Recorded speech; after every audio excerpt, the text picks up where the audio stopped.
Whether that means I can or not. Yeah. Okay.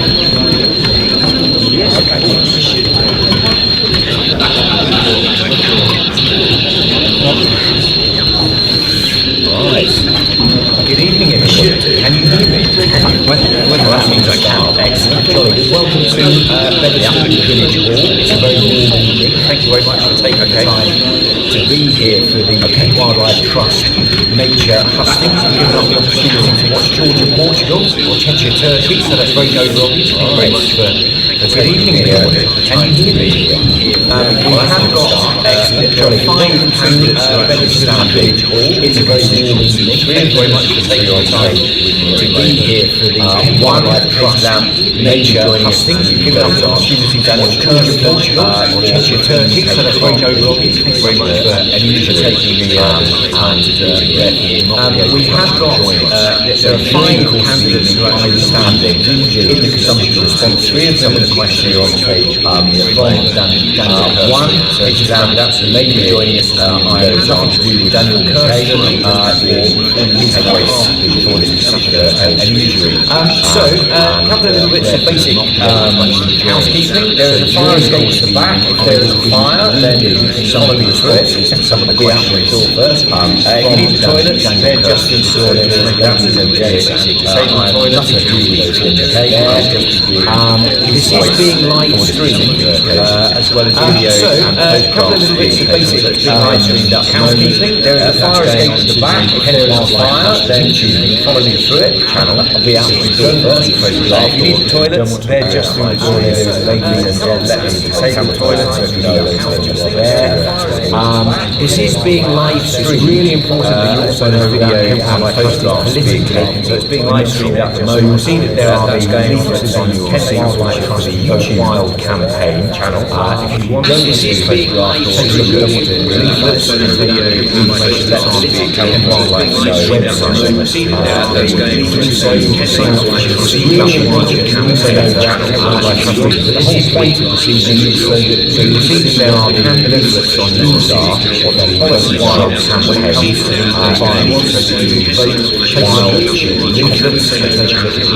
the format of the evening when we start off with each candidate can speak up and to make their initial pitch phrase. The whole point of this evening is so that you can see what the candidate and then we will start to make sure the policies are when it comes to your questions gets a fair and vote while off the whip. So the format of the evening will be that you might start off with timing each candidate 4 minutes to make their initial pitch.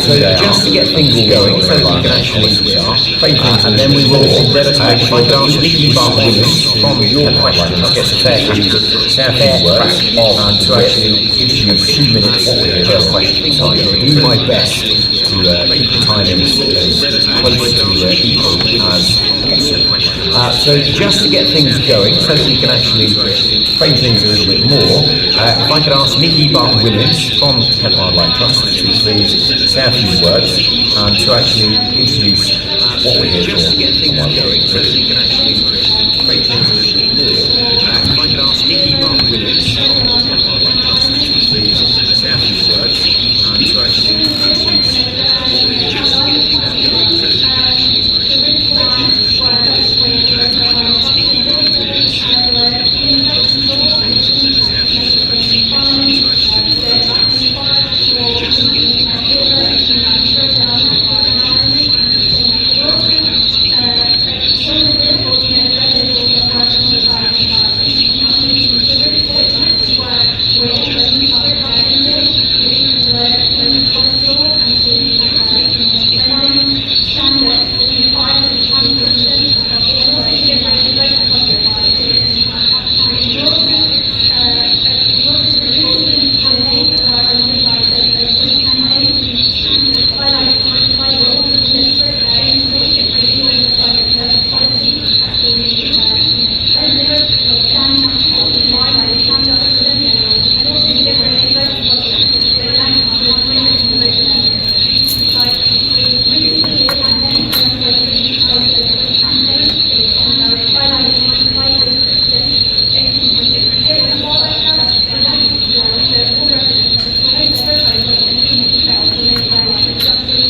candidates one by one. We've just drawn lots to make sure that there's no unfair advantage given to anybody. John Howson from the Democrats, I believe you drew number one. I did. So John, if you would please introduce yourself to you. You'll have 4 minutes to give us an idea. So I'll introduce our candidates one by one. We've just drawn lots. Good evening, and I'd rather hope this is not a metaphor. Unfair advantage given to anybody. John Howson from the Democrats, I believe you drew number one. So John, if you would please introduce yourself to you. You'll have 4 minutes to give us an idea of who you are this and your sort of thing, environment. but there you are. Good evening, and I'd rather hope this is not a metaphor. It's interesting, yesterday, Greenpeace down there, organisation you may have heard of, released a joint analysis of the four main parts of the manifesto very much way to run their sort of thing, policy about climate and environment. The Liberal Democrats ranked there's one yesterday, Greenpeace, Friends of the Earth, organisations you may have heard of, released a joint analysis of the four main parts of the manifesto, 24 years ago. I don't think they did it, but they looked at 40 policy points about climate and environment. So what do we do? Well, the Democrats are ranked well at 31 strengths regarded as excellent plans for stopping sewage pollution in our rivers and seas. Last Sunday, they are in Oxfordshire, where I'm a councillor, and we talked about different standards in society that we want to. We have another well at our strengths are regarded as excellent plans for stopping sewage pollution in our rivers and seas. Last Sunday, had strengths about taking private jets and emissions, talk about flying, coming standing fair where they don't live, making public transport cheaper. We had another less talk about the sewage in the River Thames. I have to say that public transport is quite a great deal this year, as I can see a number of issues. We also had strengths about taking private jets and rural flying in a fair way. Those making public transport cheaper and more support for those with disabilities. I would say that public transport deals with a great deal, because I think Campbell has a number of issues about public transport. It is nipping to us being rural and socially discriminated against the lowest public urban areas, elderly, going against our manifesto, those with disabilities, which just can't use the fair deal at all. And the other fair deal on us passes is someone who will know seems to be quite rightly conservative raised the leaving from 16 to 18 to urban areas. Goes against our manifesto to 18 because it didn't raise a fair deal for free transport. And the other fair deal on bus passes is for children get someone who will know because they live 2 miles away. Quite rightly, designated school raised the leaving age from 16 to 18, and then they pay for statutory. That may explain why to 18 rural areas raise the age in South Transport. There are some of the lowest income scores. So children get free transport because they live more than 3 miles away from people in urban areas designated school. Average score get free transport up to the age higher. And it's those sorts of things that drew me into politics. Why rural areas ago now, this reconciling thing that there are some of the lowest society laws changing and improving. Not everybody in urban areas do that for themselves. Average score for and I've been inspired by those sorts of things that drew me and Davey into politics doing this campaign. I'm afraid quite a few years we're not going to get any public recognition as there are things in our society that need changing and need improvement. Falling off, not everybody can do that. Board or here to highlight. I've been inspired by was the way it worked. That David, has been doing this campaign. We're not going to get any publicity at all, thanks to the fourth party, as far as we know, unless we make a breakthrough. And falling off from the Democrats. Okay, so our second candidate now is Kate Walden from the Democrats. So everyone is your 4 minutes, I'm afraid. We'll catch the rest up in the answers to the questions. Thanks. Good evening, everybody. Really. From the Liberal Democrats. Okay, so our second candidate to talk now is Kate Morgan from the Green Party. So, 20 years with my family. Right, now, there we go. hold the microphone. You just need to Good hold evening, it close to everybody. you. Really grateful to you coming in on such a boiling hot I'm a night. sheep farmer. I'm Kate Walder. I'm a local farmer. We now have a holiday cottage. I've lived and worked in the Weald of Kent for 20 years with my family. I'm a proud member of Hold the my microphone. Green Party. You just need to hold it close to I you. just want to point out that we came top. Well, one would hope we would. I'm a sheep farmer. I'm a cabinet member at Ashton Council, and my responsibilities include parks and leisure, legal and proud member of the Green Party, and I just want to point out planning commission top. Well, one would hope we would. I'm a cabinet member at Ashton Council. I work in the city as a lawyer. Responsibilities include parks and leisure, legal, rather scratchy CV. I also chair the licensing and regulatory committee. I'm very hardworking. I'm local, I'm accessible, and I'm available. And I'm also completely immersed in the place where you. I worked in the city as a lawyer. My children were educated in the same schools. What does this rather scrappy CV offer you? And very importantly, I'm not going anywhere, whatever the outcome. I'm local, I'm accessible, and I'm still be here, and I'm still be fighting this agenda in place where you. Sorry, I used the same word. I'm not going anywhere. I work in the countryside that we all love and value so much. I understand the rural economy, its challenges and opportunities, and as a farmer, I understand, and I'm part of the constituency, we have to bring along on the journey to nature recovery and net zero. We also urgently need to involve and listen to young people, the ones whose futures are utterly blighted and overshadowed by the inactivity and rolling back any type of climate commitment or nature protection by our current government. On July 4th, we are expecting change, but this agenda is always unequal. I'll deal with that later. It's a bit expensive. Gosh, we can just park that. So whatever happens in the election, my role will be to continue to bring it up to the top. We will need to work with allies, we'll have to collaborate with everyone. The scale of the climate emergency and biodiversity emergency is so huge that it can be completely paralysing. And it's through organisations like the Kent Wildlife Trust that we can start to break it down. And I've worked with them, with the Trust, incredibly closely on a number of projects, and they are can-doers. And that's what we need.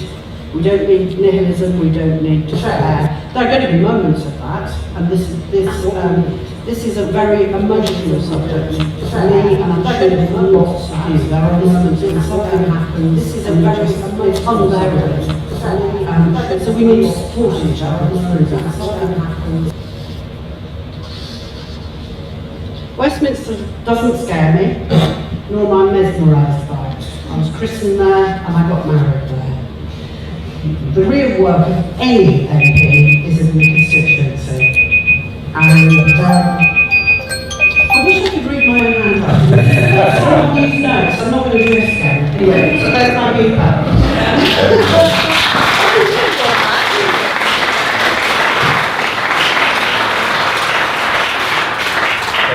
From the Green Party. And now the third person to tell you who they are is John House. I do apologise. Lenny Rolls. Lenny Rolls from the Labour Party. Hi everyone. I'm proud to be standing as the Labour Party candidate. I've lived in Kent all of my life, and for me, climate change and looking after our environment is one of the most important issues of the campaign, and also for the Labour Party, as it forms one of the missions for the Labour Party. Now, in this area, if we're honest, this is a two-horse race between Labour and the Conservatives. and you have a choice at this election to vote for change. We need to change. We need to protect our environment. I work for the RSPCA. I currently work for a university working with some of the most amazing climate scientists. I've been out and I've seen what the Kent Wildlife Trust is achieving by working with farmers, and I will serve this community as your MP, standing up for you in Parliament on the issues that are important to you day in, day out. Because I know that if I don't, then I'll be gone in 5 years' time. I have one opportunity, we have one chance in this constituency to be able to take the constituency and to be able to have a party that will stand up for our environment. Now, Labour's policies have been recognised by the Woodland Trust as being, the right sort of policies for nature. The Labour will plant new trees, will plant new woodlands, will plant new forests. Let's remember, it was a Labour Party that created national parks. Labour that brought in the climate change bill, the first in the world to be able to tackle climate change. We've done this before and we're determined to do it again. Labour has a plan and will finance a brand new Great British Energy, and we will switch on Great British Energy, which will be a clean energy source, which will bring down carbon emissions. We'll also sort out the sewage problem in this country, with sewage going into polluting rivers and streams, which, let's be honest, is probably a great analogy for the way that we've had 14 years of chaos under this government. Now, I ask each and every one of you, in about a week's time, you'll go into the polling place. You have a choice. You can either choose whether you've had enough of 14 years of the Conservative chaos, or you can choose change. For those of you in the room that think everything's fine at the moment, with our environment, with the wildlife, with the way that the country's being treated, the NHS, the services that you rely on, you have a choice. You can either vote for 5 more years of the Conservatives. Let's remember, they didn't even send people to COP this time round. They were forced into doing it. The Prime Minister didn't go. That's how seriously the Conservatives take our environment. It's no wonder, as John points out, that they score so lowly. But we are determined to protect our environment with policies like allowing neighbourhoods and communities to pull together to buy green spaces and protect those policies. To end wildlife crime, a rural crime strategy that will bring government departments together to tackle wildlife crime. The first of its kind that's been applauded by the National Farmers Union, supporting our farmers and recognising what they do for the environment, and how food security is absolutely part of our national security programme. So I urge you next week to vote Labour if you want real change in this constituency, because I don't think it's a done deal at the moment that there's a Conservative candidate that will become your MP, and I'm certainly not a career politician. I'm here to serve. Okay. Lenny Rolls. Now, as I say, we had been hoping that Katie Lamb from the Conservative Party would be able to join us. She's not with us at the moment, so perhaps we'll hear from her a little later. But Daniel Kirsten from Reform UK has sent this. Thank you very much. Exciting big, I might be able to read this, good. Okay, so my name is Daniel Kirsten. I'm honoured to be your Reform UK parliamentary candidate for Weald of Kent in the upcoming general election. I'm passionate about advocating for change, and that resonates deeply with my values and views. I'm running for Parliament to defend our core democratic values, civil liberties, and the right to free speech. Britain has a fantastic culture, unbreakable communities, and an incredible heritage. We should all be proud of being British. As the father of 2 beautiful children, and with my wife expecting our 3rd child by late October, I understand the importance of family and community. In addition to our family, we also have foster children for the past 12 years, further deepening our connection to the community. I believe children are our future. I started working when I was 14, and I built a career spanning over 30 years in the private sector, working with startups and medium and global corporations. My experiences have fueled my dedication to advocating for policies that empower individuals and communities. I bring the same principles of successful business management, delivering results, creating value, and working with dedication and integrity to my public service. As your Member of Parliament, I would fight for our community and work tirelessly to address the challenges that impact our health, education, security, and overall well-being. I will represent the majority and bring back common sense. My priorities are secure our borders and fix immigration, reform the health service, ensure lower taxes and higher salaries, support employment and education, protect freedom of speech and personal liberties. And in our constituency, my priorities are to enhance infrastructure, sustainable planning and development, efficient public services, and community safety. I stand with Reform UK as a genuine alternative to the establishment parties. We offer an aspirational vision rooted in common sense and British values. Together, we will improve our community. So those are the words of Daniel Kirsten, who is standing for Reform UK. So, let's go on to the next stage of this evening's Hustings event. And shall I just pass that back to you, James? Which is to actually get some questions from you on the floor. And I know that we have a number of people who put questions in for us this evening. Stephen Bowen, are you here this evening? Or David Harmsworth? No, right, okay. Well, in that case, I'll put their questions directly to the panel to get us going. Stephen Bowen's question is, what is your party's view on renationalising water companies, given their appalling record on infrastructure spending in favour of profit and shareholder dividends? And David Harmsworth's question, which echoes lots of that, is what is the solution for the chronic problems of water management? So perhaps, Lenny, I'll start with you, Lenny Rolls from Labour.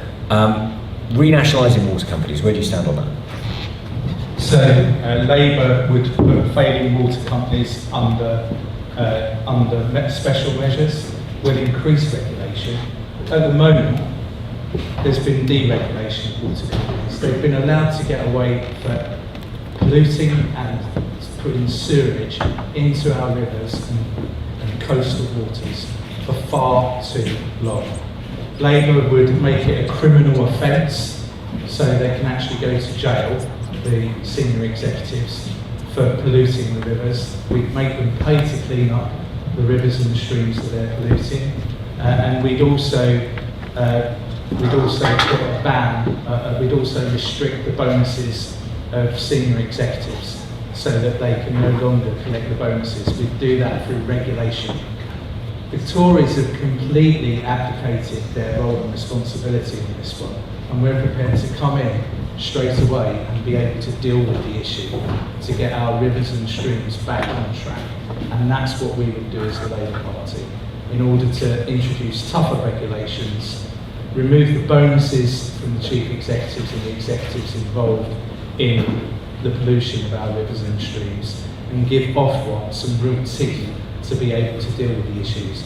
Because, let's be honest, it's completely unacceptable that whole villages and towns in the country are coming down with waterborne diseases in this day and age. Completely unacceptable. And beyond that is the damage that it's doing to our wildlife and countryside in terms of the habitats that it's ruining. If we need to be able to deal with it, and Labour will deal with it by ensuring there's tougher regulations, by removing and restricting the bonuses from senior executives, and then on top of that, we'll also be able to ensure that our rivers and streams get cleaner. Lenny, thank you very much. Keep hold of it. There we go. So, John Howson from the Liberal Democrats. Your party's view on renationalising water companies, and what's the solution for the chronic problems of water management? I'm interested to hear that the Labour Party is now going to renationalise things. I think it's quite right not to renationalise them, and I do think that the regulation is the way forward. I don't think civil servants, frankly, we look at some of the industries that have been renationalised, like the network rail side of things, civil servants don't seem to be any better than the private sector at running those. But we do need to make sure that public utilities like water, which are being run for the benefit of us all, are run for the benefit of us all, and are not asset stripped in the way that they have been over the last 10 years. We do at least now have a framework where we know what is going on. Previously, we didn't actually know how much sewage was being dumped into our rivers. I think it is absolutely critical that the role of government at Westminster is to set targets to make sure that those pollutions are coming down. And of course, the water companies are not entirely the only people to blame. There are other areas that are getting to our water streams with pollutants, and we need to make sure that those people in the farming community recognise that there are dangers from what they put onto the land in terms of where that can come into our water supply. But clearly you must not be paying out bonuses to senior executives who fail, and you must not be paying out dividends to shareholders if you are not meeting a regulatory framework which is actually bringing down the sewage being put into our rivers and onto the seas at a time of climate change. And we have to make sure that the planning decisions as well that are taken by local councils take knowledge of the fact that with climate change we will get more water coming into our systems, and it has to be able to cope with both the foul water and the sewage at the extremes that we are going to expect under climate change in the future. Thank you very much, John Howson. So I have got a couple of the written responses to the questions here, so this is, I'll come on to this one in a moment. I just need to read through that first. But if I could give you the response, first of all, from Daniel Kirsten from Reform UK, what's the party's view on renationalising water companies? He says, it's a scandal that our infrastructure is crumbling. National and local governments neglected our infrastructure for decades. Reform UK will take a pragmatic approach to getting Britain's infrastructure back on its feet. We're committed to protecting it from foreign threats and ensuring the security of our nation. We propose that British utility companies should be in control of Britain's taxpayers. We believe in a new model that brings 50% of each utility into public ownership. The other 50% would be owned by UK pension funds, benefiting from new expertise and better management. And on the side of the solution for chronic problems of water management, he says significant investments are needed to upgrade our ageing water infrastructure, such as pipes, treatment plants and reservoirs. This includes building new facilities to meet current and future demands and repairing or replacing old and efficient systems. Nowadays, water companies prioritise profits and stakeholders while neglecting the network. We believe that British utility companies should be in the control of Britain's taxpayers. A new model that brings 50% of each utility into public ownership, the other 50% being owned by UK pension funds and benefiting from new expertise and better management. So that's the response from Daniel Kirsten in Reform UK. Perhaps now I could ask Kate Walker from the Green Party to give her response to the question over what to do with water companies, whether to renationalise them, and how to sort out these chronic problems of water management. Right, so I'm going to flip the question slightly because the second question about water management hasn't been addressed in quite so much detail. I put it to an academic last week, a gentleman called Martin Bigg, who's master of the worshipful company of water conservators. And I was delighted to hear his views were exactly the same as mine. He says we should get everyone in the room and everybody who is involved in a particular river catchment.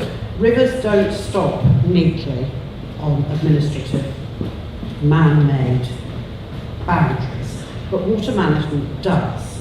So he said farmers, landowners, land agents, residents, the existing water companies, get everybody in a room and work out from the source down to where they exit at the sea, where the main problems are, and take a landscape view in the same way that the government is attempting rather ham-fistedly to do with the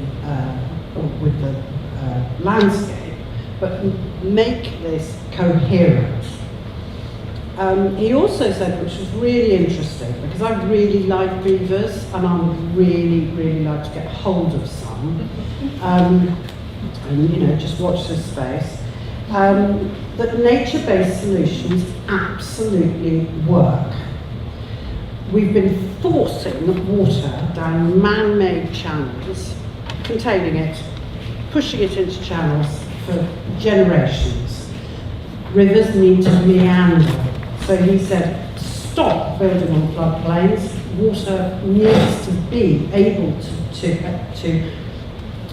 gently dissipate through a floodplain. There's so much information about this. Anyway, if anybody wants some more information on this, and if anybody knows where to get some beavers, come and tell me. Sally, you'll have to help me technically here because the iPad has moved and so I can't find. We've been sent some responses from Katie Lamb, who is the Conservative candidate, and being as I'm a bit of a techno expert, I've managed to completely lose it. And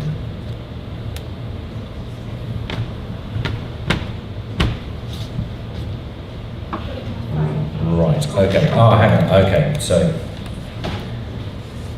this is Katie Lamb's response on the question of renationalising water companies. She says privatisation of water companies in the 1990s has delivered higher levels of investment, lower bills and better service. Water companies in England have invested £190 billion since 1989. This figure is almost 250% larger than the dividends that have been paid out in the same period, according to Ofwat, and bills are £120 lower than they would have been otherwise. If approved by Ofwat, the water companies are intending to invest £100 billion over the next 5 years to improve the water system, almost 90% more than in the last 5 years, and more than 40% of total investment in the rest of Europe combined. Renationalising water companies will not guarantee any change in infrastructure, investment, nor outcomes for water companies, but will be disruptive, expensive, and likely require a raise in taxation. Based on what I know of working in government, bringing something under state control rarely improves matters and often makes them substantially worse. What we really need is for Ofwat to be more muscular with the water companies. The Conservatives have already given Ofwat the powers to remove bonuses from water company executives who breach environmental rules. The government's also empowered Ofwat to link water company dividend payouts to environmental performance. The cap on civil penalties for water companies has also been lifted.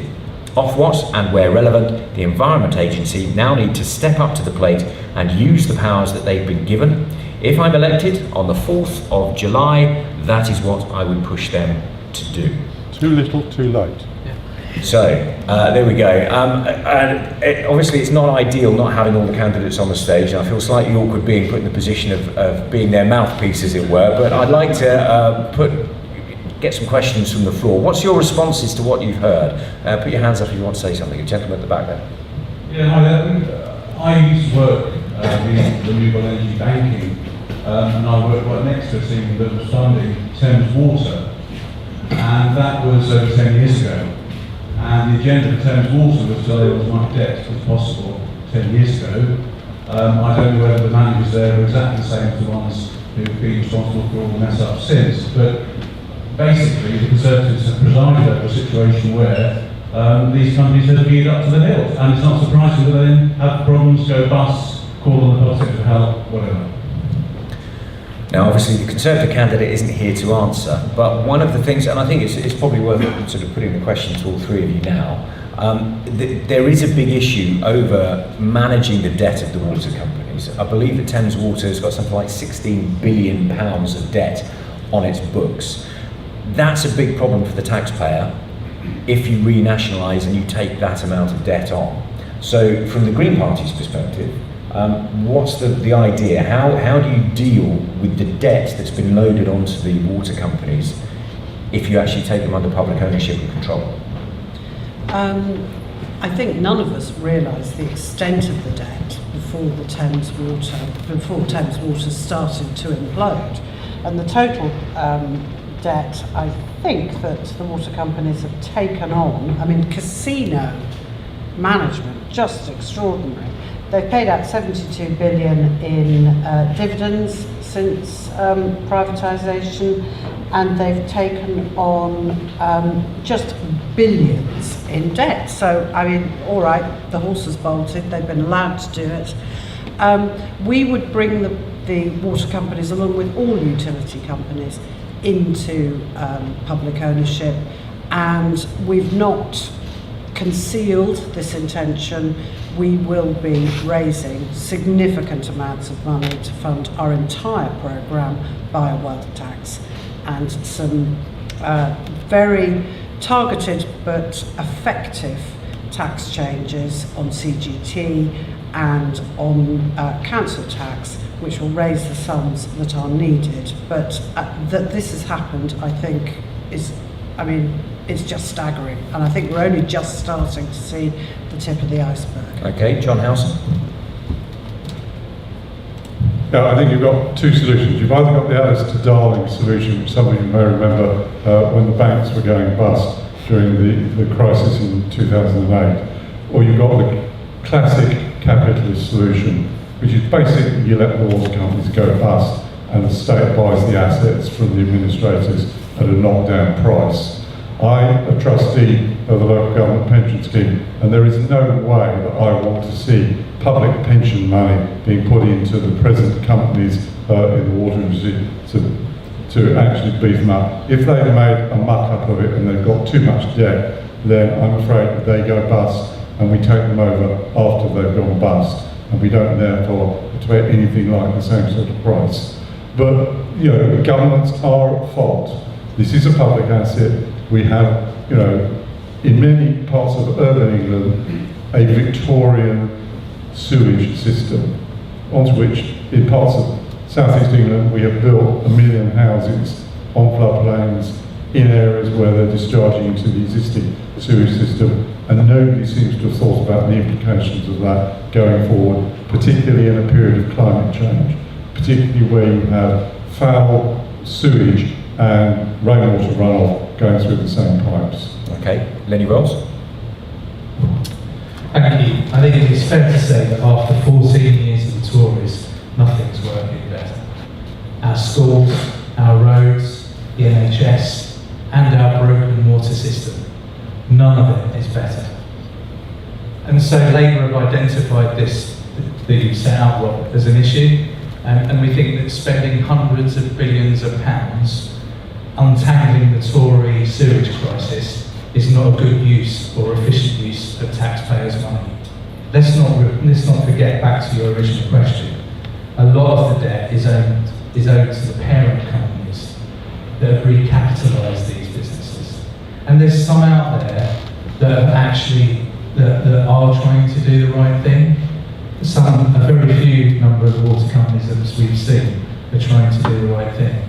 So we believe that we need to, in a similar way to what John said, nationalising these water companies is not the best way forward to be able to deal with this issue. So, and that's what we would do. Okay, let's move on. Is Siggy Net with us this evening? Siggy, okay. We'll just bring the microphone over to you so that we can hear your question loud and clear. Thank you very much. Okay, I sent in 2 questions, but I'll ask the first question, shall I? How will your party support nature recovery? How will your party support nature recovery? Okay, Kate, would you like to go first? Yes, I would. Do we stand up on it? I can't remember. How you like. Okay. You can stand up if you like. No, I You don't can want stay to. seated I if you don't like. want to because I've got Stay sciatica. sitting down. Nature recovery under the Greens, the intention and the ambition is to take 30% of land area and also 30% of marine area into the highest possible nature protection zone. So we'd be increasing those areas that are receiving the highest level of nature protection. But one of the things that's emerged very, very recently, in fact during the course of this week, is research that shows that pretty much the majority of species that are facing extinction could be saved by taking in about 1.45 of land mass. So by doing this cannot just be a smash and grab, a broad brush. We would have to do it in consultation with scientists, with biologists and ecologists, so that we got the best outcome for nature out of that ranking. Now, you know and I know that you can have pages and pages of regulation, and indeed in the UK we do have pages and pages of regulation, but what has happened under the Tories is the absolute gutting of enforcement. The Environment Agency has lost 40% of its budget. The Rural Task Force is, the Rural Police Task Force is absolutely stretched beyond its capabilities in a vast rural constituency like ours. And at every step, the people who could police that nature recovery and protection, given the huge number of forces that it's and pressures that it's under, have disappeared. So we've restored those. Okay, I know that you could go on all night on this thing. I probably could. So yes. but we have to keep things fairly tight for time. John Howson. I think I want to hear from Katie first, because I've been before her twice. Okay, all right. This is the response then from Katie Lamb. How will your party support nature recovery? She says, it's heartbreaking to think about what has happened to British nature. The UK is one of the most nature depleted countries in the world.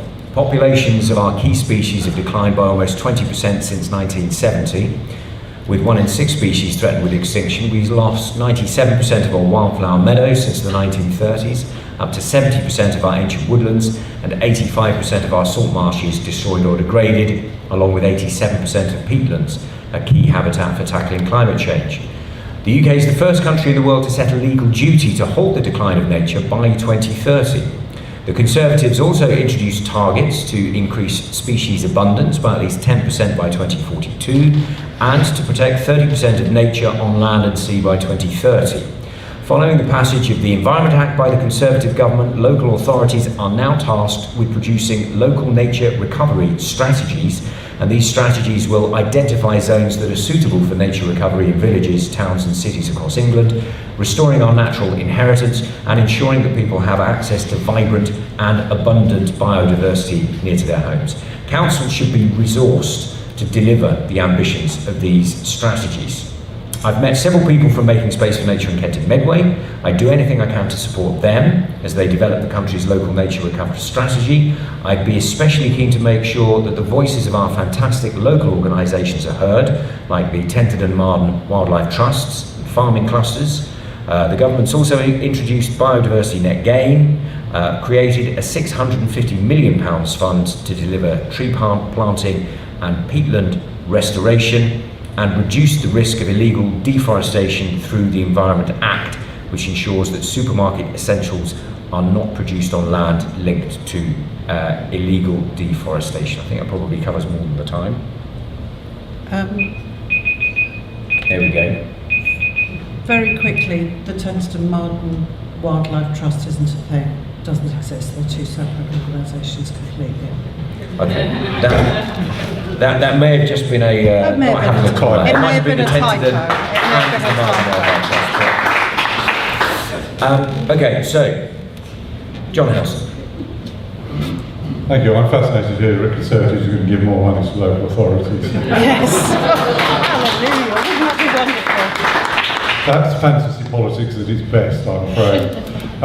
I would make the clear to DEFRA that there needs to be a department within DEFRA that is absolutely concerned about this issue across the whole of government. I mean, one of the problems we've got is that we need more houses. We need more houses, particularly affordable houses for people who want to stay in their communities. But in some cases we are going to have to build to a higher density rather than very low density housing if we're going to protect our wildlife. Kate's quite right. If we're going to protect it, we are also going to have to make sure that the regulations are enforced. And we know that one of the things that this government has done across the whole of the law and order agenda is that they have failed to enforce regulations. And I guess we'll be coming on to talk about that in terms of fly tipping later on this evening in another question. We've also got to persuade people of the importance. I'm very lucky. I live in a development horseshoe shape, development of flats where I can sit at my study window, and I have done at 7 o'clock in the morning, and watch a badger stroll past. I regularly get deer, foxes, and from that point of view, I'm very lucky. But we have to make sure that government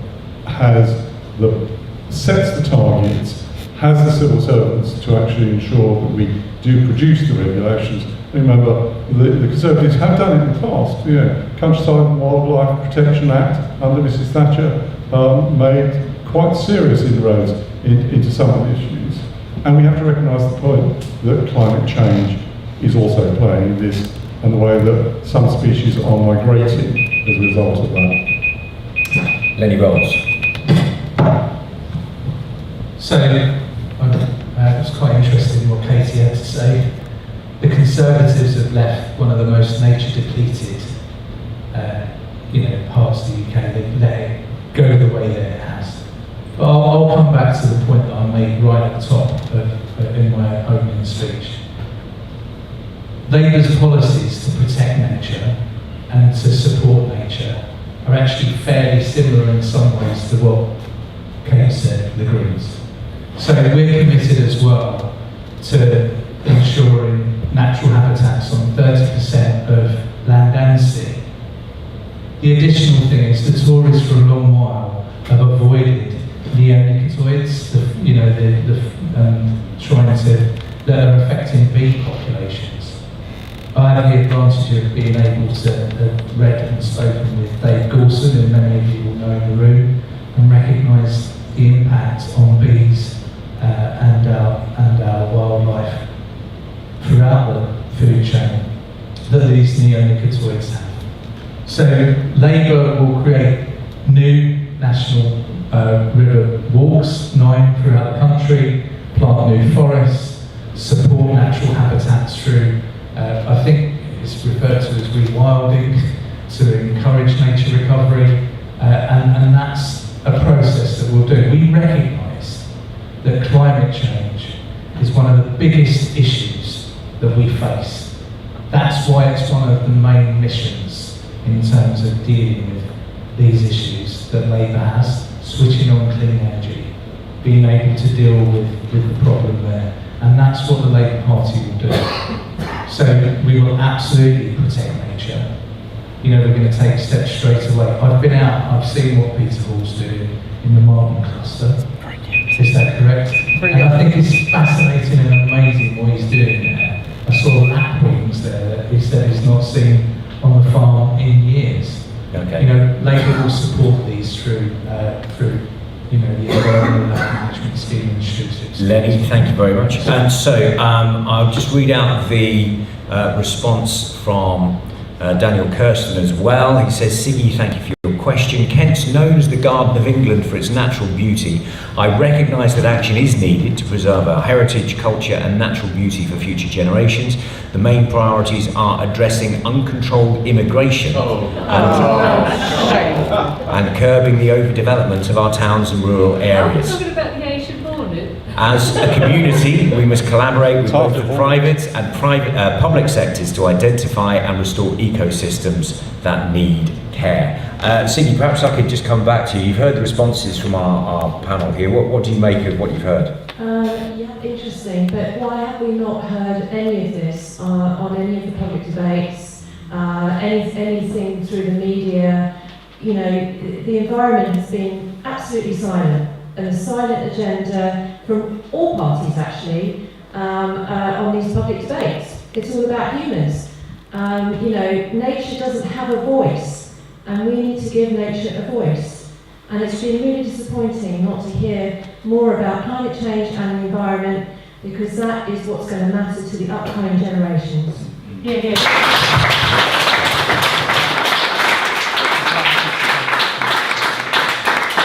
you like to come back on that? I think we all probably.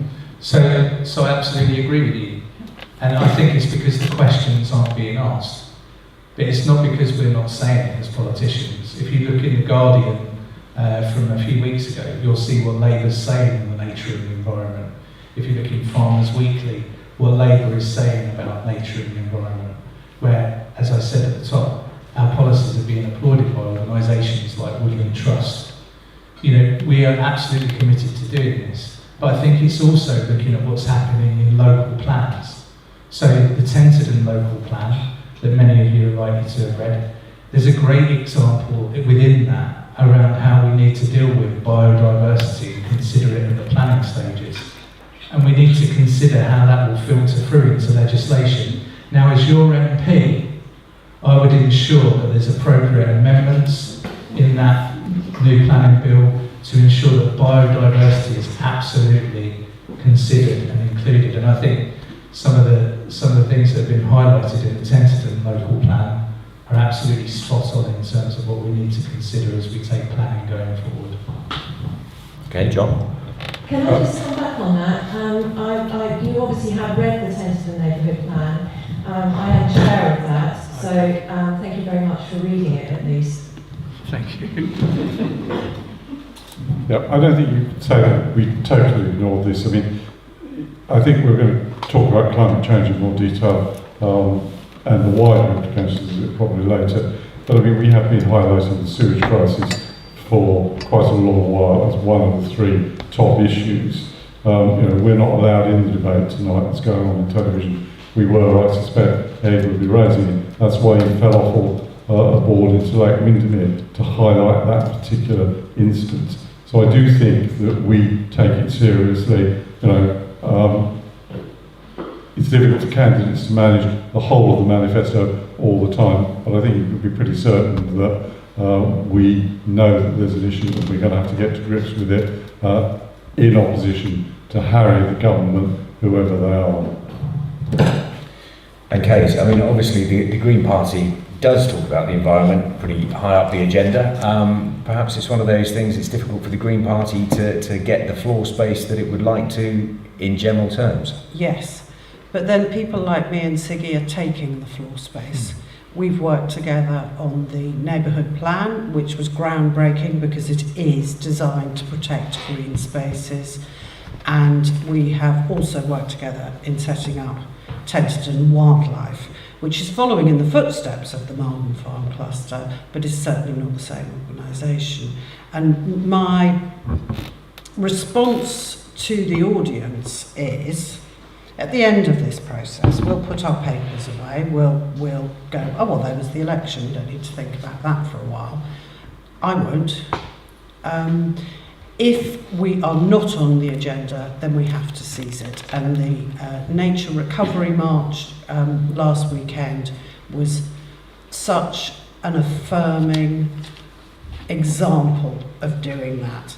This agenda carries on, and it carries on tomorrow, it carries on next week, it carries on next month.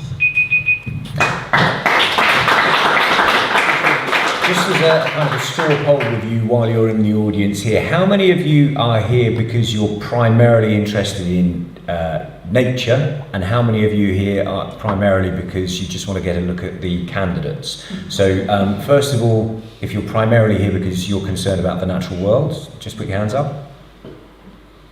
And how many of you are here just to get a look at the candidates and see who they are? Right, okay.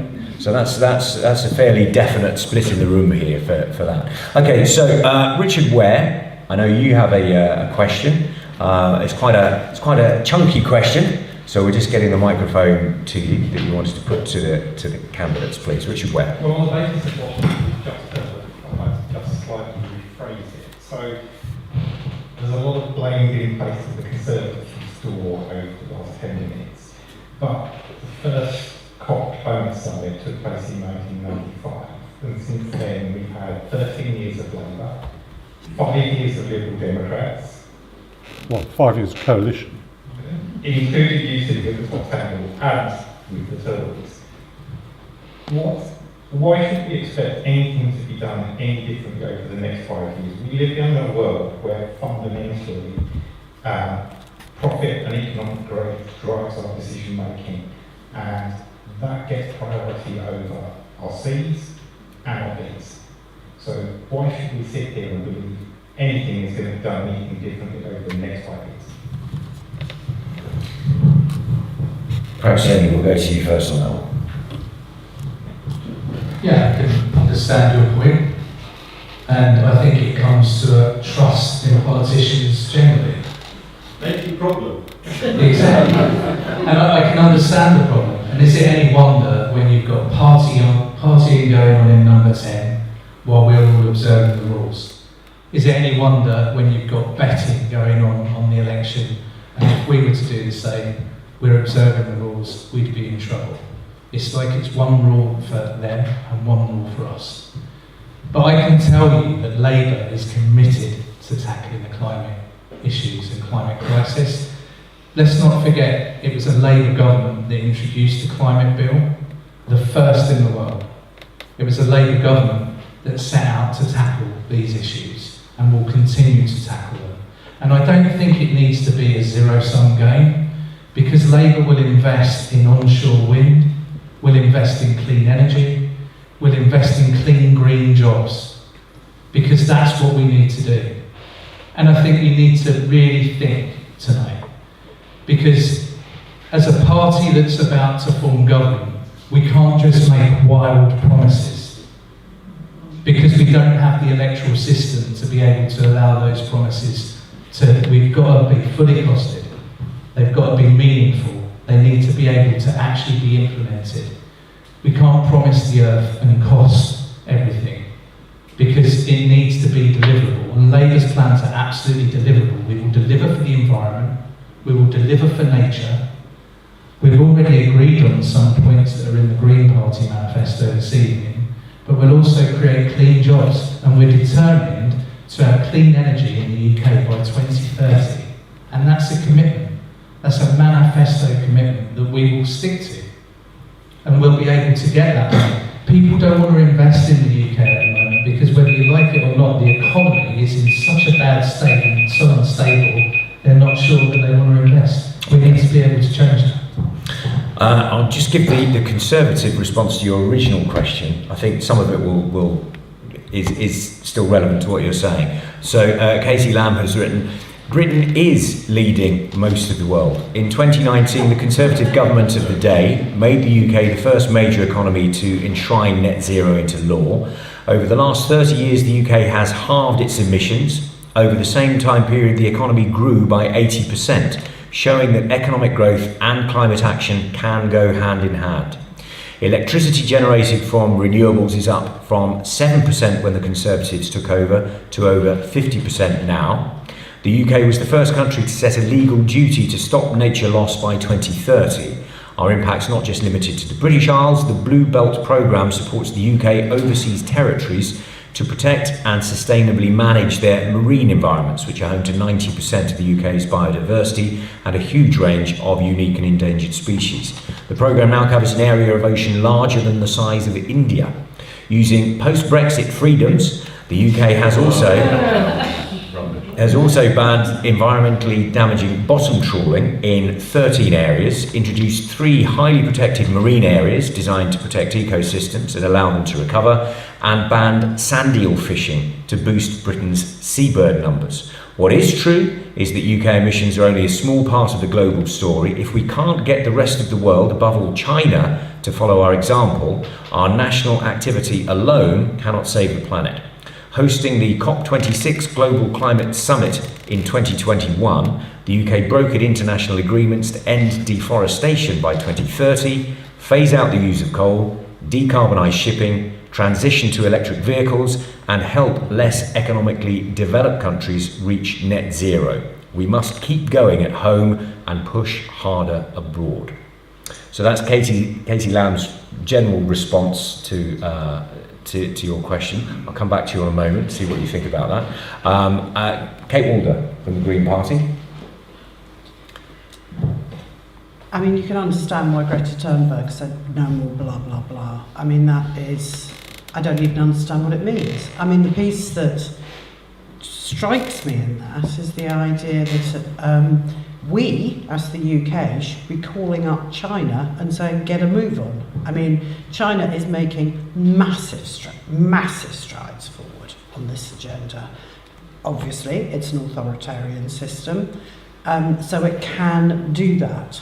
But the idea that this is the rest of the world's problem is, and we just sit back and watch, is just anathema to me. I understand your cynicism, but what's the option? I mean, I've had this debate with my family, and I cannot contemplate turning around in 20 years' time and saying to young people, yeah, we knew it was going to be terrible, but we didn't do anything about it.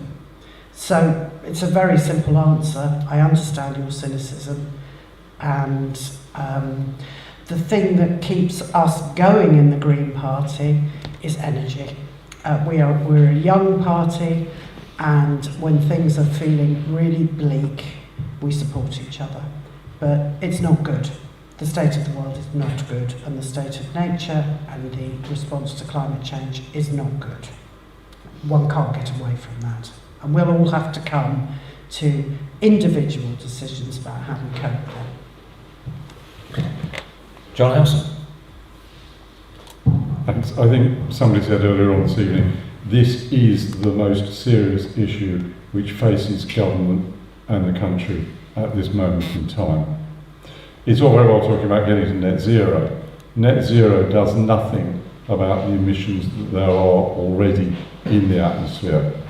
We've actually got to go beyond net zero to start getting rid of those and getting that sequestering of the carbon that's already there. If we're really going to make a difference across the world, it just have to be, as we've seen with COP, something which is global. But we can all play our parts. I'm proud that in 2008 I put photovoltaic cells on my roof. In 2010 I took part for 6 months in driving the first electric Mini. In 2016 I put a heat pump in. Cost me money, but I wanted to see what it was actually going to be able to do. And it is the personal values of the people you elect to Westminster and to other public offices that will actually drive this forward. If they do not do what they say. I gave up my car 5 years ago. I've had to be driven around parts of this constituency, but gosh, I know about the number 10 bus from Maidstone to Ashford, and I know about the bus, and it only goes an hour from Maidstone to Tenton, because I've been on it 3 or 4 times already. You have to live what you believe. And if you believe climate change is the most important thing facing this world, you've got to live. Let me give you one example that I would have done during that coalition period when we were the junior coalition club, when interest rates were low. I would have gone to the banks and building societies and said, please ask everybody who takes out a mortgage for the first time whether they will add £10,000 onto that mortgage to be spent on renewables for their property. And I, as a government, will underwrite that so that you will not lose money on it. And it would have been a relatively small amount of money at those sort of interest rates, but it would have made a huge difference to our housing stock and the mortgage market. Okay. I'll come back to you, Richard, in just a moment, and then we'll come back to the audience in general for a tick as well. But I'll just very briefly read Daniel Kirsten's response, which was, I don't believe that Britain is leading the world into a race to Armageddon. However, we can and must do more as a country and as individuals to ensure we grow and develop while minimising our impact on our beautiful ecosystems. I'm not a politician, I'm a father and a member of this community. I want future generations to live in a better place. The dumping of sewage into our lakes and oceans is unjustifiable, and the companies and executives responsible should be thoroughly investigated and prosecuted to the full extent of the law if they're found in breach of regulations.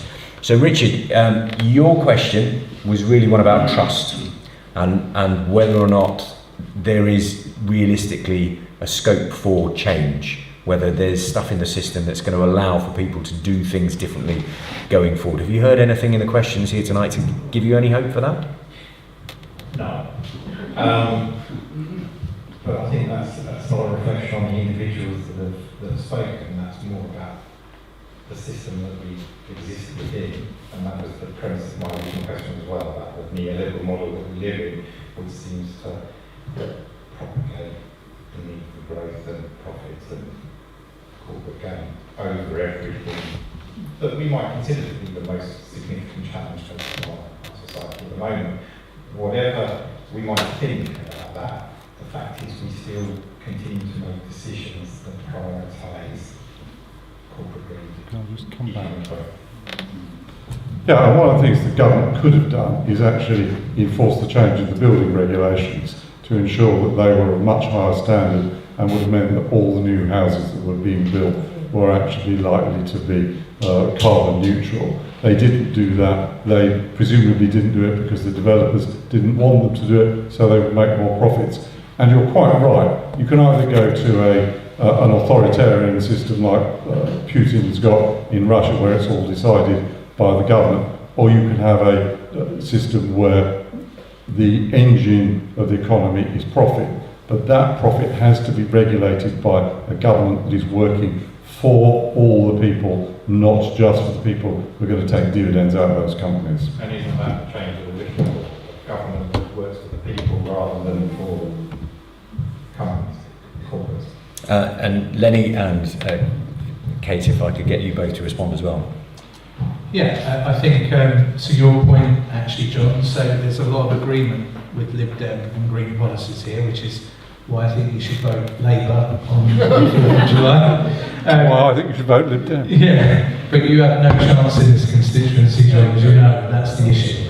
So the Warm Homes plan that Labour offers, and is in the manifesto, comes to the point that you're saying about partnering to improve energy efficiency in homes. And I'm very sorry we've not said enough tonight, any of us, to convince you this evening. But sadly, the chaos that the Tories have left our economy in means that we need to work with private investment companies and private companies and society and communities as a whole to be able to bring us all through to the green revolution and be able to bring us all through to delivering on the plans for net zero by 2030, clean energy by 2030, and investing in insulating our homes. Okay. And Kate? I mean, I can't change people's views about the bleakness of late-stage capitalism. I find it really hard when I'm canvassing and people say, you're all the same. I mean, there are plenty of reasons for that. All I can do is just keep on going and keep on campaigning for this agenda. And these are decent blokes. They're hard-working, they're involved in local government. So, I mean, I'm naturally a very pessimistic Scot, but I'm married to an extremely optimistic person. And it is hard. It is really, really hard. And I'm sorry, we all the debates on television have just sapped the lifeblood out of this election. It's just been a huge accumulation of words. But there are good people out there working on this agenda and others. Okay, we're going to move on to another question now. There are two big questions that we want to get to, and perhaps Nikki Britton-Williams from Kent Wildlife Trust, if I could bring you in at this moment. This is a particular question that is pertinent for this part of the world. Nikki. Thank you. So I'm asking this question on behalf of Kent Wildlife Trust. But also myself, as I've worked very closely on this issue. So back in 2021, several acres of Hosewood, which is a site of special scientific interest very close to here, was illegally felled. That paved the way so that in July last year, concerned residents raised the alarm after truckloads of commercially treated waste was dumped within the woodland. Upon reporting it to the police and the council, residents were wrongfully told that this was not a crime and no action was taken. This meant that the waste ultimately ended up covering over 4 acres and reaching a height of up to 20 feet. It was only then in January that the Environment Agency took any action and actually closed access to the site. So in the months that followed, we worked very closely with the Rescue Hove Wood group, some who are here tonight as well, and were part of calling on the Secretary of State, asking them to release emergency treasury funds to clear up Hove Wood. Whilst in May, we were relieved that we finally got some good news and an order was made to begin the clean-up. It should be noted that the funds here were ultimately ordered to be found from within the Environment Agency rather than new funds from the Treasury. So these funds were effectively needing to be diverted from a pot set aside for flood mitigation, so you're sort of robbing Peter to feed Paul. The site clearance is yet to begin, and so we've got a number of questions for you. Those are, what will you do to stop something like this from happening again? How would you stop polluters? In this instance, this goes far beyond the issue of fly tipping. This is the dumping of industrial waste at an industrial scale. And would you do you commit to the clean-up of Hove Wood, but also other sites that are impacted in a similar way as Hove Wood isn't the only example of this happening? Okay, so I'm going to give the response from the Conservative candidate, Katie Lamb, first, which is, what's happened in Hove Wood is absolutely appalling. I've been kept up to date over the last few months by residents and by the outgoing Member of Parliament, Damien Green. I came to the 2024 Bethersden annual parish meeting here in this hall and heard the discussion then, and also attended the most recent Hove Wood public meeting, also held here on Friday the 14th of June, to hear from the Environment Agency about their latest plans. I'm due to visit the site on Monday. I must pay tribute to both Damien Green, who lobbied hard on this issue, and to the Environment Secretary Steve Barclay, who listened to him. Steve Barclay gave a ministerial direction to the Environment Agency, who are now creating their plan to clear the area, and not a moment too soon. It's outrageous that this is now going to cost the taxpayer an estimated 10 to 15 million pounds. As the Environment Agency representative said at the meeting here, this case has prompted a lot of questions about how these problems should be tackled, as prevention would have been much cheaper and less damaging to the environment than cure. I'm completely committed to the clean-up of Hove Wood, and if I'm elected, hope to take up Damien's role of convening all the players and applying pressure as necessary to get this done.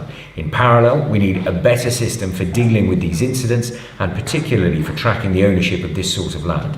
It seems frankly ludicrous to me that nobody is able to establish the owner of the area. The models of responsibility in these cases are wrong, and I would be keen to bring all the relevant people together, along with local voices who can explain exactly what's gone wrong and how the situation has affected them, to fix this for the future. So that's the response from the Conservative Party. Perhaps Kate, would you like to be first out the traps in response? Correct me, Nikki, because obviously Kent Wildlife Trust have been working on this in detail. Hove Wood is an example of an increasing and extremely concerning problem, which is organised crime being involved in fly tipping. This is of a different magnitude and a different order from some building waste, somebody who's emptied their car in a lay-by. At the point at which it became apparent that organised crime were responsible for this, am I correct in saying the Environment Agency took over? Yeah, they assumed responsibility. They assumed responsibility in August. At that point. Yeah. This problem is increasing, and I would say to residents how brave they've been to pursue it, and to the parish council, because the advice from the Rural Police Task Force in episodes of, such as this is, don't get involved at all. It is extremely dangerous. These are not organisations that should be approached without police involvement and proper safeguards. This is one of the absolutely heartbreaking examples when you look at humans and despair. It is completely wrong that the money's been filched from another pot, but for all the fine words, the Environment Agency, Natural England, the police, they have all been gutted over the past 14 years of austerity, in the name of austerity. I would refund those bodies. Okay. Lenny. So, I think it speaks volumes, to be quite honest. We've known about this Hustings. We were one of the first people to get in touch. 3 of the candidates were on the stage. That's how seriously we take wildlife and conservation and making sure that we look after these issues and the environment and recognising how important those issues are, because we're here, we're not on the right hand. So that's the point, the first point I'd like to make. The second point is I stood as the Police and Crime Commissioner candidate, and I was contacted by Allenswood, and I committed at that point to ensuring that police would be involved in this, because the police do a fantastic job, police officers, day in, day out. To Katie's point, the current Police and Crime Commissioner has cut £90 million from the Kent Police budget in a very short amount of time. I'm a local councillor in Gravesham. I have been for over a decade, and we've been able to prosecute those people that are fighting it. And I would ensure, as your MP, that I would do everything that I could to ensure that we got the people responsible for this. Now, Labour also has a rural crime strategy that we've pretty much followed the NFU's manifesto, because rural crime is on the increase and it needs to be dealt with. And you'd think it would make perfect common sense to get the Home Office, the Department for Levelling Up Communities and Housing, whatever they do a huge amount, and local government as well thrown in there, and DEFRA will pull them all together to deal with these rural crime issues, and the local police forces as well, to ensure that it's tackled and dealt with, cleared up. There's also, within the manifesto, an option for communities, as I mentioned earlier, to come together to buy these spaces together. I mean, you wouldn't want to buy it at the moment, but we will get this cleaned up. And if I was your MP, I recognise how big an issue it is for you, and for me, to see what the state of that has been left in. Okay. I did everything I could to clean it up. And John Howson. Thanks. I'm probably the only person in this room who's taken away a lorry driver's licence for fly tipping. There is power, and there has been since 1993 in the Sentencing Act, so I was hugely amused when Richie Sunak talked about putting points on people's licences. You take the licence away because they used a vehicle to commit a crime. Those 30 lorries should have been followed up immediately. And as Kate said, if we hadn't hollowed out our police force, our regulation, and our whole crime and order, the Ministry of Justice has had more cuts than almost any other ministry, apart from that bit of the Foreign Office which used to deal with international aid. And it is a disgrace that was not dealt with immediately, even if it wasn't an SSSI. The fact it is an SSI, and people should know that it's an SSI, it should have been dealt with immediately. It was brought to people's notice and dealt with seriously. And that's what you have to do with these sort of things. You have to go after the criminals right at the beginning, and you have to have the punishments that deter people in the chain from actually getting involved in it. And I suspect this is all part to do with the taxation system, because there is a significant amount of taxation on legally dumping this sort of waste, and that's why the criminals are offering people a way to get round it without having to pay that tax. But deal with it as soon as you see it, deal with it hard, and make sure that it is not profitable for people to get involved in it. And I'll just quickly read the response from Daniel Kirsten, the Reform UK candidate, who says it's unacceptable that the illegal waste dumped in Hosewood was allowed to escalate to such an extent. Immediate and effective measures must be taken to prevent such environmental crimes from occurring in the future. In fact, the agencies and government should have stepped in immediately to stop what I believe is a crime. Unfortunately, we see more and more cases like this happening all across our country. We must hold polluters accountable. I'm fully committed to the clean-up of Hosewood and other sites impacted by similar illegal activities. Together we can safeguard our precious natural sites and ensure a healthier, more sustainable environment for the future generations. As your MP, I will support laws and regulations that protect our community, our members and our ecosystems. As you say, this is an issue that's it's not just about Hosewood, but Hosewood is a really good example of it. You're wanting to get some kind of a commitment from the candidates this evening that come what may, this kind of activity is going to be come down hard upon in the future, that the regulations are going to be in place to actually make sure, if it's reported, action is taken. Yeah, absolutely. And I think it's already mentioned by all of the candidates that actually the regulations are in place. This absolutely was a crime in the first place. It was reported as a crime. And it wasn't dealt with. Yeah. And for balance between different organisations, back and forward with no one taking responsibility. And that's why we've now got this massive cost to the taxpayer to clean it up at the end. It's being taken from a pot of money that should be allocated for other environmental protections. So it's partly that. It's partly that commitment to making sure that either protections are strengthened but also enforced from the very beginning. But it's also a case of once the crime has been committed, if you look at the prosecutions for similar things such as this, the fines and penalties are so incredibly low. Okay, so if I can get all three of you to come back on those points there. Can I just make a point as well beforehand? I've run the Rescue Hosewood campaign, and the key thing is much is being made of lack of resource, cutbacks as being a reason for this. A couple of pointers on this. There were probably at least 20 people I know, if not more, including plot holders who owned plots of Hosewood, who were regularly reporting this crime going on for 6 months. We were the eyes and ears on the ground. That's the first stage of enforcement. The point is when we rang people, despite it being a clear crime against Section 28 of G of the Wildlife and Countryside Act, the police said it was a civil matter. What civil matter? Yeah. Ashford Borough Council told us originally to call the police. When I called the police, they told us to call the council. Eventually the council did come back and actually told me that it was a multi-agency operation.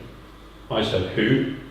They said Environment Agency, Forestry Commission, Highways Agency. I said, hey, you're telling me it's legitimate then?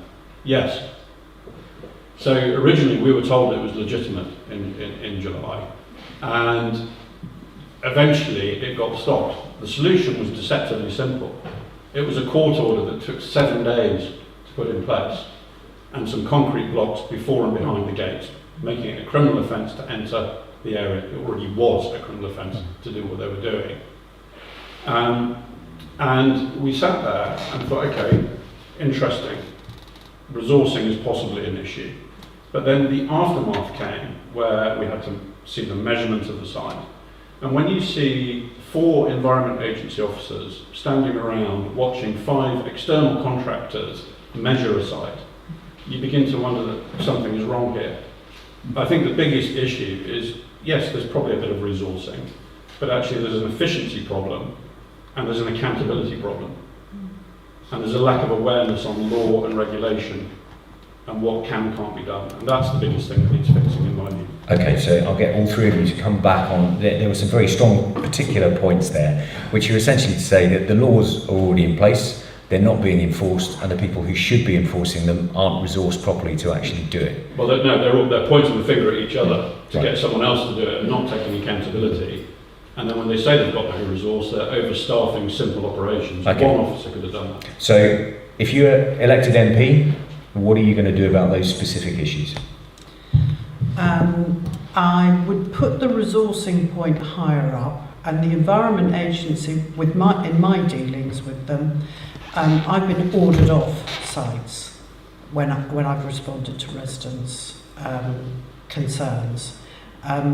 They don't cooperate with residents. They don't cooperate with elected members.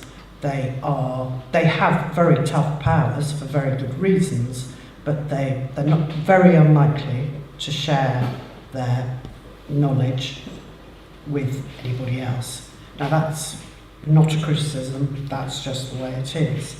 But the fact that this was happening in plain sight, I think, is the most shocking thing about it. And again, I'll underline, this is organised criminal gangs of the types who are focused on the rural area. Okay. So we're going to see more of it. So, John, if you become the MP... Yeah, very quickly. The job of politicians is not to take what officers say to them at face value.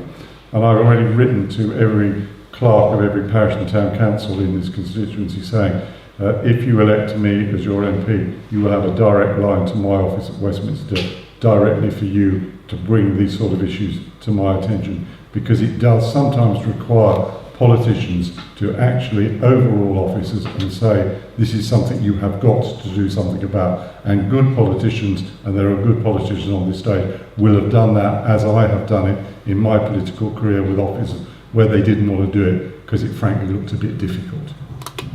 And Lenny Rolls. So, let's be honest, it's criminal. What took place, absolutely criminal.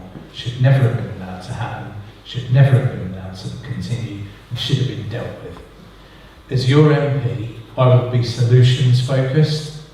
I would get people in a room together straight away to be able to deal with that. I'll be accessible to each and every single person in this room. I'm committed to running regular surgeries for people to be able to contact me.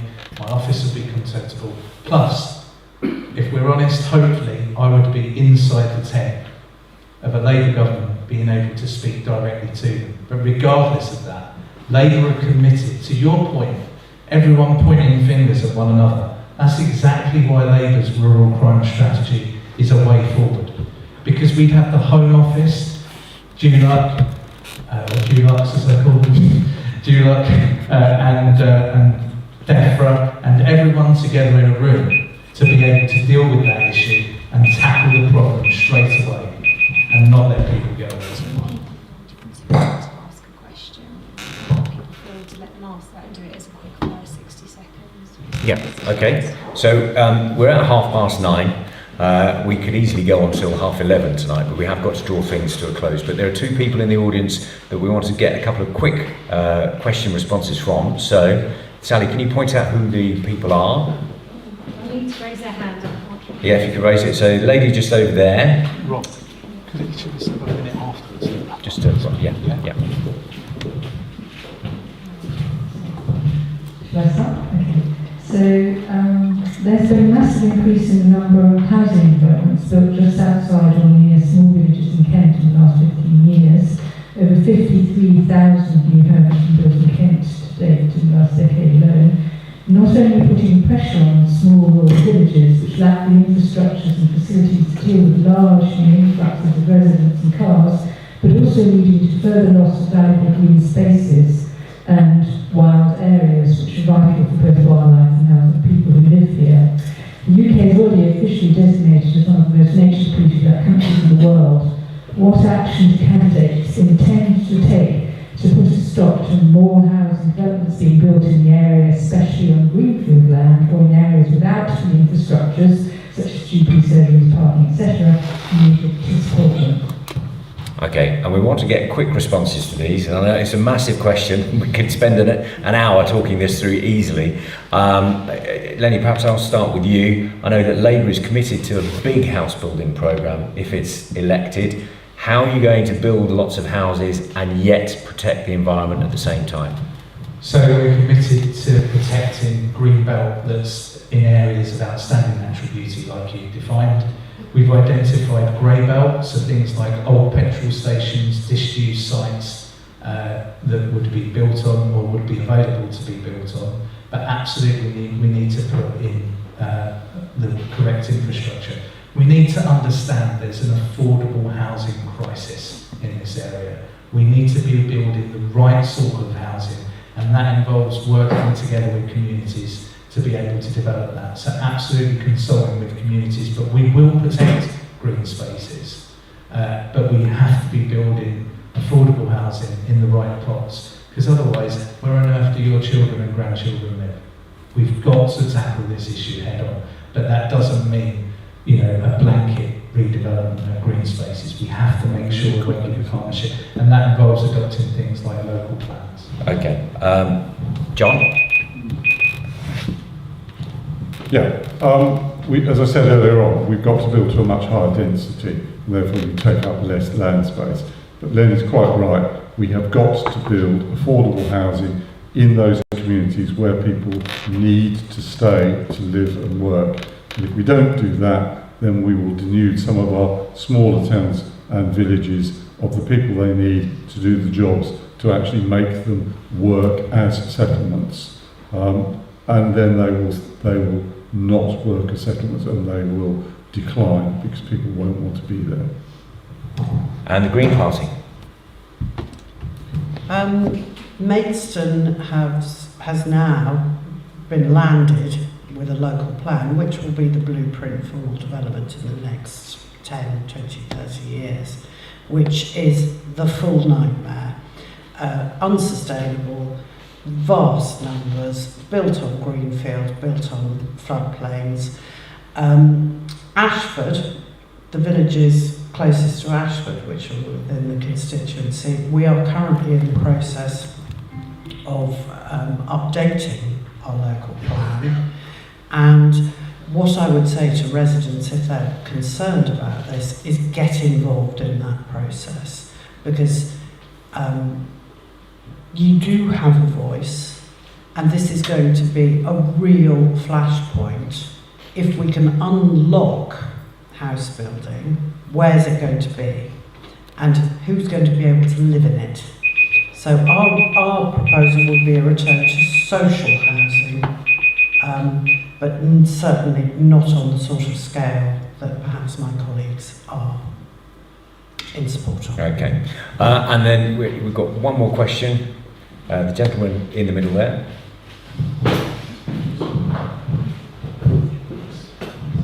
Thank you very much. I'm going to come back to the stock market issue. And basically, if you're elected, how will you work towards forcing Southern Water and indeed other companies, I'm sorry to bring it back to sewage again, but how will you force Southern Water to upgrade their wastewater treatment works to free up the stock marsh blockage that we have locally here, where you're going to have to build houses on other parts there where it's the River Stour, as many of you know. And it is critical to, for example, Ashford Borough Council are held up, and the developers are held up because they can't build houses in the right places because of this. And the critical thing is getting Southern Water to sort out the sewage works at Bycroft ahead of time, to do it now, not to wait for another 6 years. Okay, so this is to do with nutrient neutrality, isn't it? And making sure that the sewage runoff isn't ending up in our watercourses, and that the water companies actually pay for those water treatment works to happen. How do we make sure they actually do that? Yes, but the key to this is Bycroft sewage works. Southern Water will sit on their hands for another 6 years. The next government should be saying to them, when you get it sorted out, get it upgraded so that you can unlock what is already granted as housing. Okay, so again, really briefly, because we're well over time, so John Howson? Yeah, this is where we started this evening.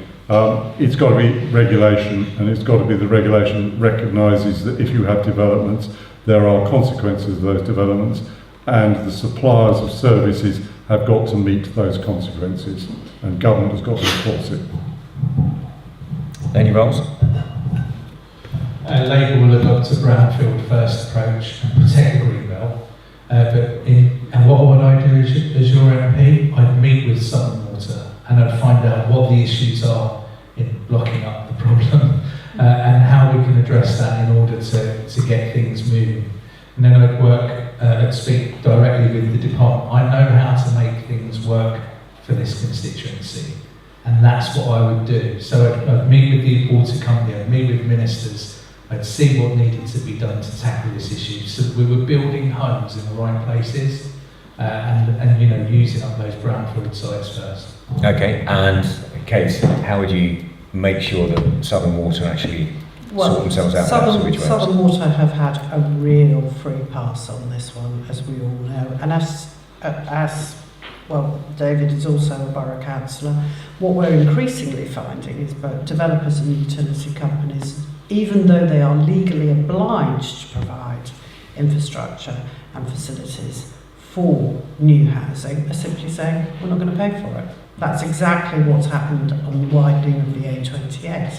The developer at Chilmington has just said, not paying for it. Now, what we're also seeing as a consequence of Stop Marsh is that in order to bring new building forward, developers are coming to the planning committee with their own solutions, which include, and David and I were on the planning committee, which rejected an application which involved siting a small sewage works right next to people's houses. So that's where we are, and once again, developers and utility companies have been allowed to do this.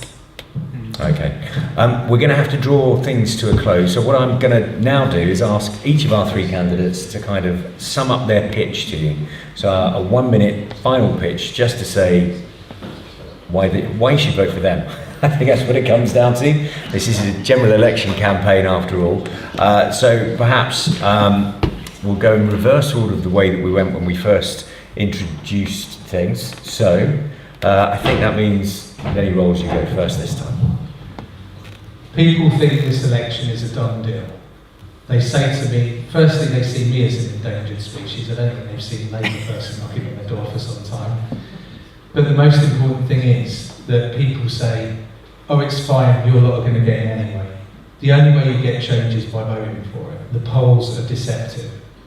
However, in this constituency, the only way that you can challenge the Conservative Party candidate is by voting Labour. Hopefully, I've said enough tonight to convince you that I will listen to you, I will serve you as your MP, and I will get things done. I recognise how important conservation and nature issues are. They're important to me too. If you look at the website that John's referring to, you'll see the amount of times I've tweeted on these issues. I will make sure they're pushed to the heart of central government. But the only way that you're going to win and prevent the Tory from getting elected here, and every seat will count in this election, is by voting for Labour. Because the other two fantastic candidates can't win in this constituency. Okay, Kate, a minute for you. I'm just thinking about what Lenny said. You're fantastic. And you're fantastic too. What I do want to say, and it's a more general point about our national life and our civic involvement, is low turnout is quite likely next week. Vote, and vote for the future that you want. Don't be told you can't have this, you can't have that. You actually can. So remember your power and use it. And a final minute from John Howson. All the polling predictions for this constituency have been based on what the two previous constituencies were. This is now one of the most rural constituencies in the whole of the southeast of England. And if you look at the constituencies that people are now projecting the Liberal Democrats will win, then you can ask yourself, is it more likely that Labour will win this seat or the Liberal Democrats will win this seat? But neither of us will win it if the vote against the Conservatives in the first past the post system is fractured because it goes several different ways. And that way you will let in a Conservative. So your decision really is, do you want a Conservative representing you, or do you want somebody else and if somebody else, which party?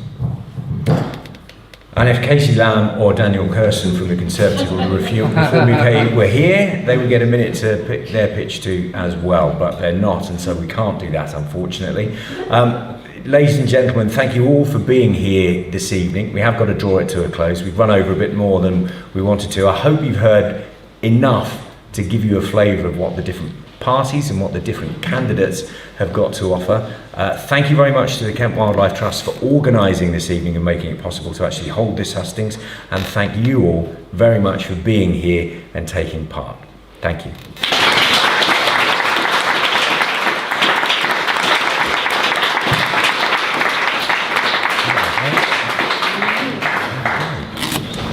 Well, it's an hour over. Not an hour over, 10 minutes over. No, what? Thanks a lot.